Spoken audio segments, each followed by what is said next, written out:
going, gone. That's the best way to describe a national flag carrier that's failed to keep up with the times and will be shut down soon. Join me as we explore what Air Malta is all about as we fly them from Paris to Malta and then to Rome in their final few weeks of operations. Step 1, wake up early, gonna rise with the sun. Step 2, get some good, some food in you. Step 3, think real hard about what you wanna be. Step 4, fuck everybody, just do your thing. Wake up, today's gonna be a good day. Wake up, today's gonna be a good day. Wake up, today's gonna be a good day. Wake up, today's gonna be a good day. Wake up, today's gonna be a And good morning everyone, and welcome back to my video. And I'm coming to you today from Paris in Terminal 2D. And today we are going to be flying Air Malta from here in Paris, Charles de Gaulle to Malta. And that is the continuation of my very long drawn journey, which started in Melbourne. Was it yesterday? I'm losing track now. Because this entire journey, by the time I reach Malta, it's going to take me about 32 hours. So I've done Melbourne to Singapore and Singapore to Paris, and this is why I'm here in Charles de Gaulle right now. And we're heading into Air Malta. So let's go see what the experience with this little airline is like. Let's do this. Everybody just do your thing. The whole premise of this video is exploring Air Malta. It's my first time flying them, and it's probably going to be my last. Simply because they're as broke as shit and will be shut down by the end of March 2024.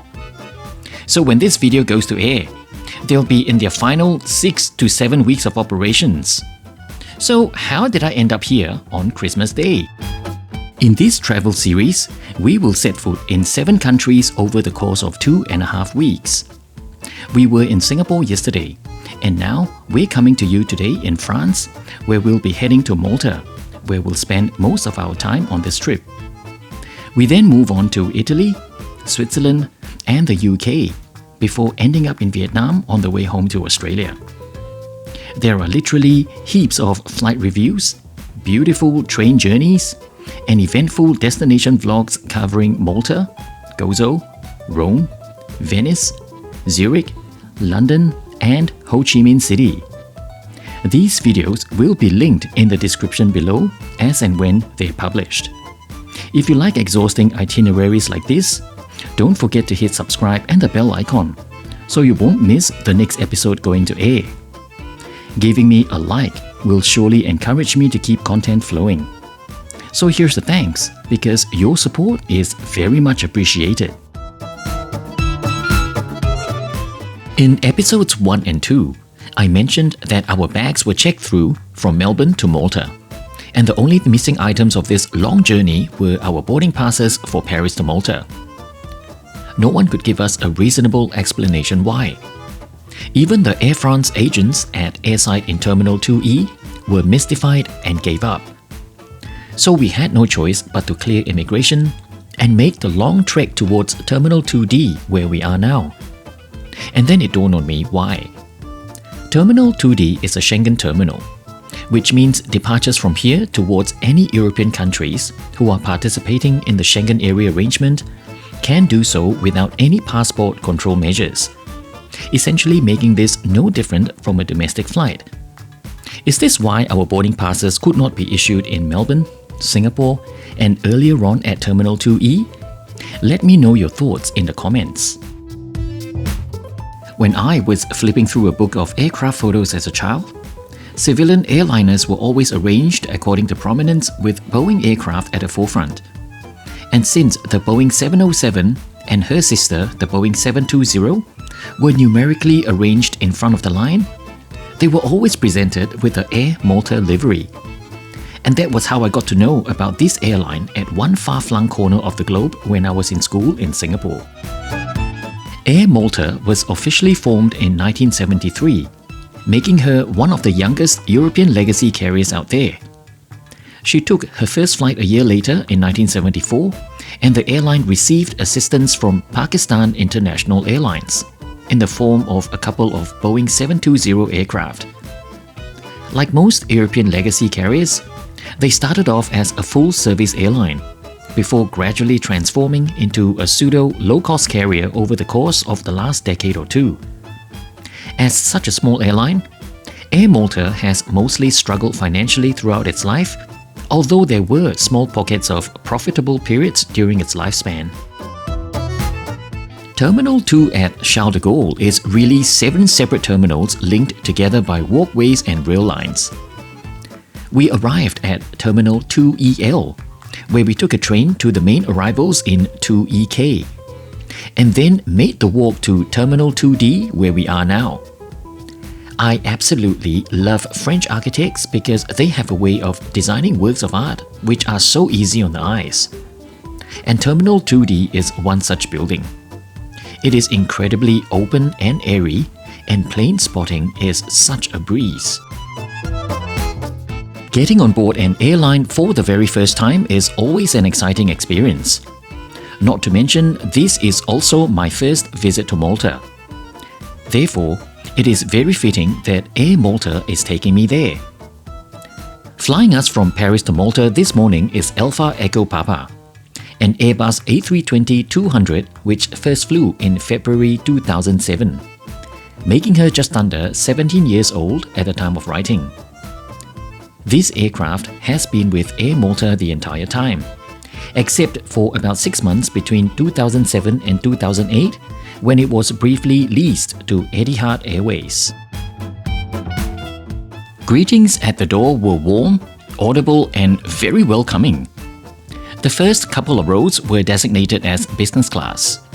In Europe, they're really economy seats with the middle one blocked off. Seats are a bright red leather, which will surely wake you up this early in the morning. Depending on the business class setup, capacity can fluctuate between 140 to 144 seats per flight. The warm hospitality continued at the back where we were seated. I know the official seat pitch is 31 inches, but man, this felt so cramped like a subway train in Tokyo during rush hour. Thankfully, there were no seat back pocket, so that helped a fair bit. Check out those retro overheads. Looks like these aircraft still had fittings from the first generation Airbus. Seat contents had the usual suspects of safety card, buy on board catalogue, and this rather cheap looking in-flight magazine held together by staples. I don't care what anyone says, but this one I reckon is coming home with me because it'll soon be a collector's item. If you're used to flying low cost on Jetstar, this basic seat should not come as a surprise, because it is made by Recaro, the exact same seats found on the Jetstar A320 with very little recline. A rather longish taxi soon followed, which saw us going along here, here, here, and finally taking off on runway 26 right.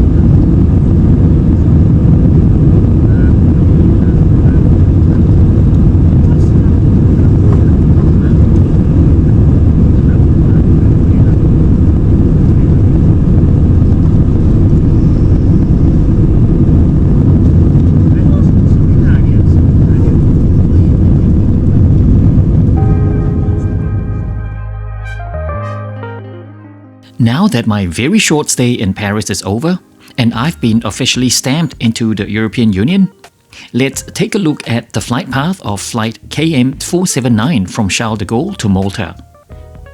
We take a left turn over Paris, which is such a pity because of this cloudy weather. The clouds thankfully clear up as we approach Geneva, flying over the Swiss Alps, before heading over the Mediterranean towards Palermo in Sicily.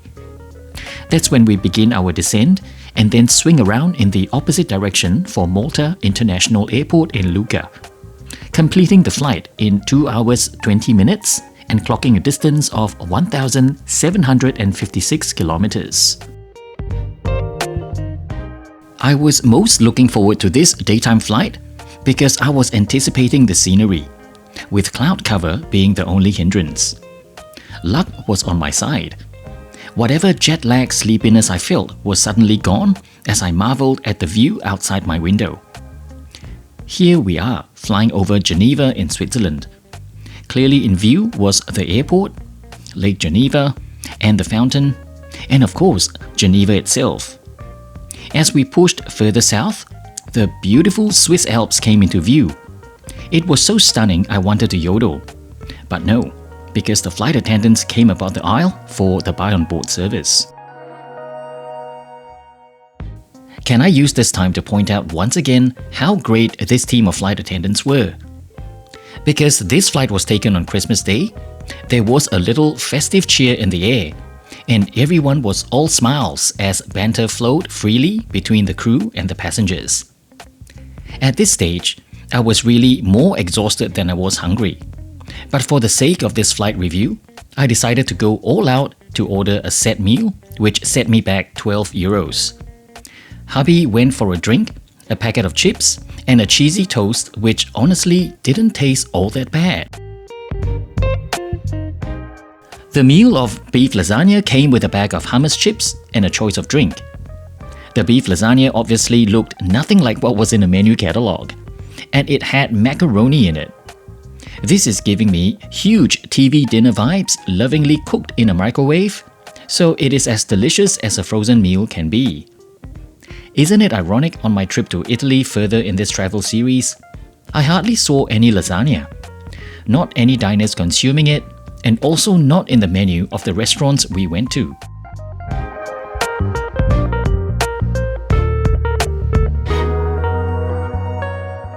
We're now descending over the beautiful city of Palermo on the island of Sicilia in southern Italy. As we land in Malta International Airport, the excitement of visiting a new country is most palpable. It is so endearing pulling up to park because the airport does not have any aero bridges, so we all disembark via stairs into waiting buses. The next few days can be best described as life-changing. Malta offers so much in terms of history, attractions, and most importantly, food. Maltese cuisine marries the best of Italian cooking, specifically Sicilian influences, and Arabic spices, which is so down my alley. The following episodes of this series will be based in Malta, so look out for it in the description below. And before you know it, we've returned the rental car and are now back at Malta International Airport to embark on the next phase of this journey.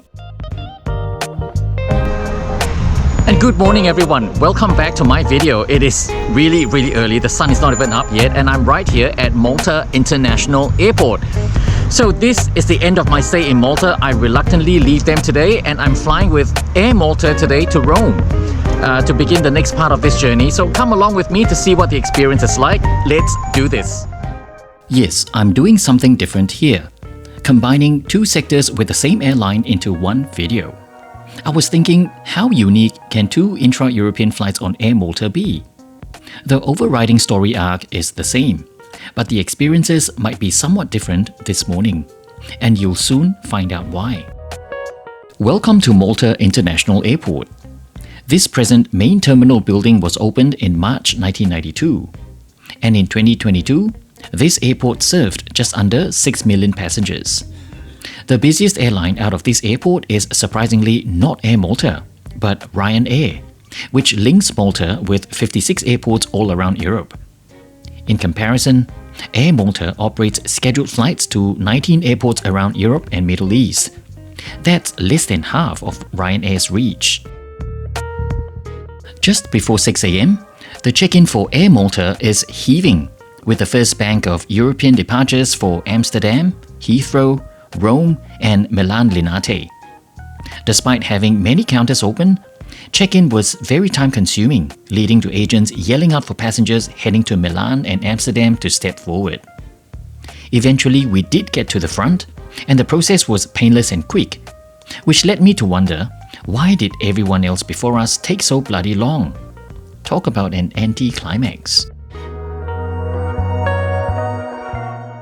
Malta International Airport is best described as functional. It is a very small airport, which means you're literally a hop and skip to anywhere. But being so small also means it doesn't take a lot for it to get crowded like this morning. There were very little seats available in the common areas, so we sought the refuge of a cafe, where we had a very expensive breakfast of coffee and yogurt. Don't even ask me how much that cost because my nose could not stop bleeding after I tapped my card. This morning, we're going to experience another side of Air Malta. The airline contracts a wet-leased aircraft leasing operator, Avion Express, to fly sectors between Malta and Italy. Avion Express Malta was set up as a subsidiary in 2019 and now have a couple of A320s based in Malta International Airport. These distinctive albino aircraft flies Air Malta's routes between Malta to the airports of Rome Fiumicino, Milan Linate, and Milan Malpensa. This Airbus A320 has an interesting history. It was delivered to Wizz Air in February 2008, where it remained until it was withdrawn from service in the beginning of 2023. The aircraft is presently owned by WNG Capital, and they have leased it to Avion Express Malta. So our aircraft, Mike Lima Zulu, is roughly about 16 years old at the time of writing. Since this aircraft doesn't belong to Air Malta, naturally the interior is devoid of the trademark bright red. Instead, we get this earthy brown leather to cushion our bums to roam. Bloody hell! Either I've put on so much weight during the last few days eating my way through Malta, or the seat pitch is seriously tight. Let's just go with a tight pitch because Avion Express is so kind to give us a luxurious 28 inches. Seat contents is also slightly different. There's no in-flight magazine, so thank God I kept the one from the flight before, and Avion Express safety card, and the buy on board menu catalog.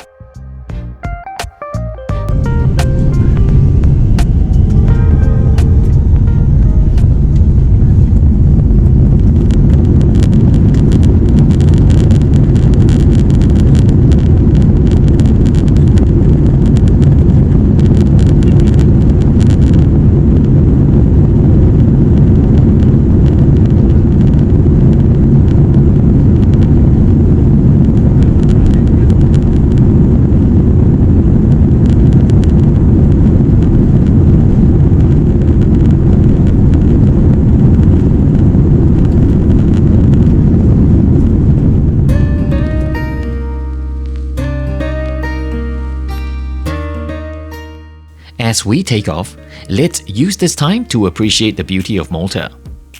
Because what you see outside my window is almost the entire northern half of this tiny country. The dirty windows and cloudy weather unfortunately isn't doing this footage any justice, but I cannot wait to come back to this beautiful country again.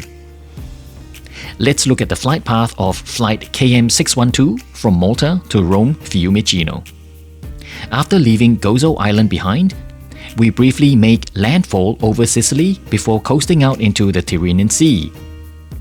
We won't see land until we prepare for arrival as we approach Rome Fiumicino from the north in the opposite direction, completing this flight in 1 hour 12 minutes, clocking a total distance of just under 690 kilometers.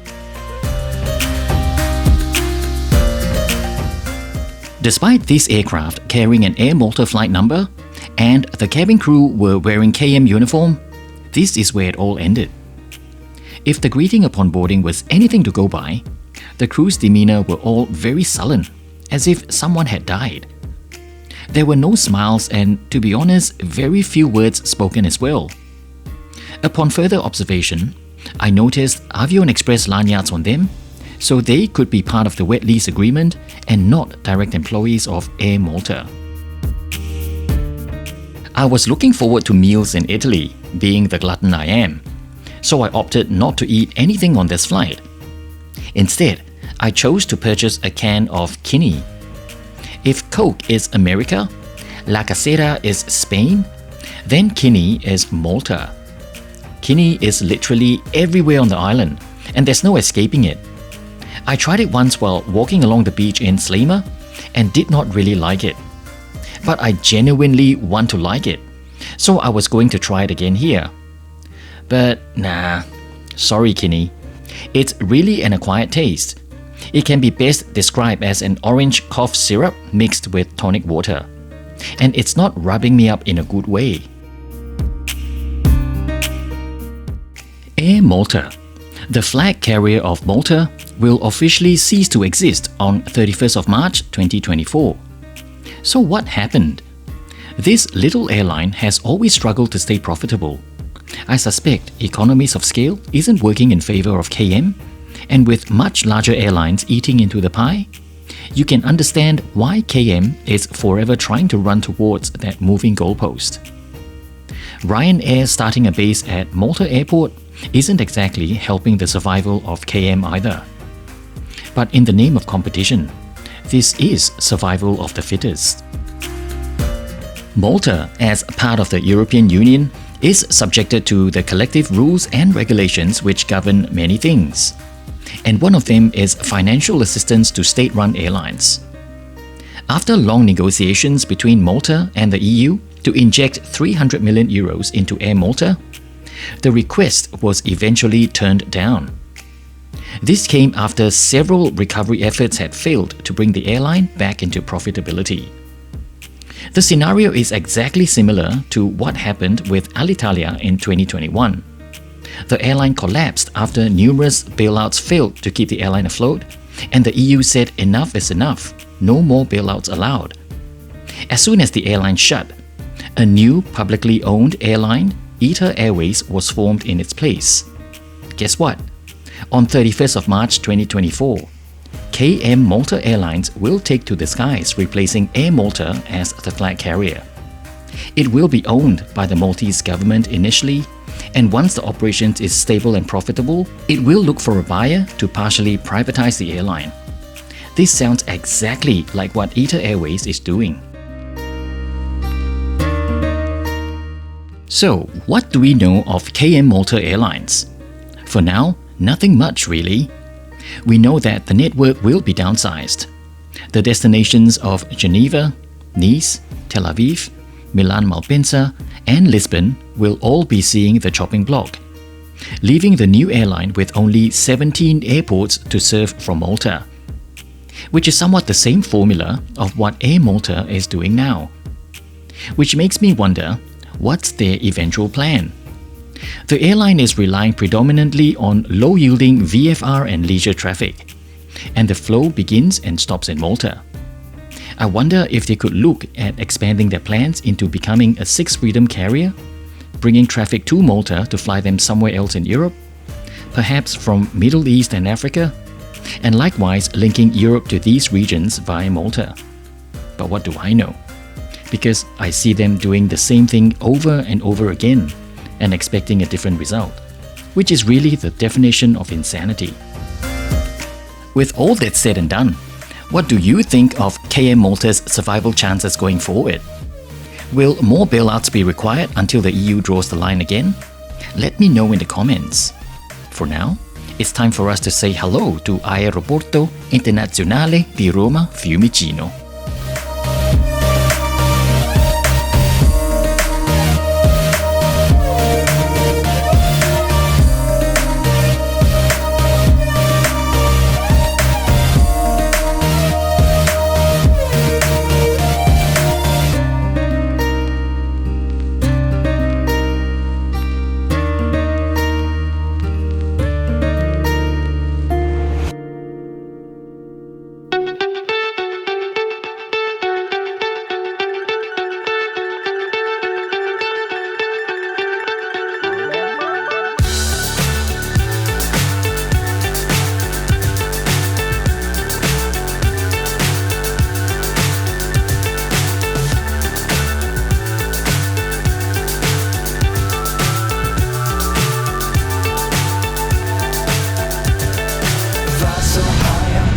and welcome to Rome, everyone. So that concludes my experience in Malta. And that was my 2 flights from Paris to Malta and Malta to Rome. So what do you think of Air Malta? Have you flown them before? Let me know in the comments. Because by the time this video goes to air, it's probably just about the right time for them to shut down, and another new airline would be created in place to take over the operations. So yeah, let me know in the comments, and I'm pretty eager to hear from you. So in the meantime, I've chucked details of my Instagram on your screen right now, so hit me up there and chuck me a follow so you can see where am I traveling to in real time. And it also gives you an idea of the type of videos that will be coming up on my YouTube channel. Okay, so in the meantime, do not forget to abbona YouTube. Grazie usaha. And I will see you for my next adventures here in Europe. I'll see you guys around. Bye.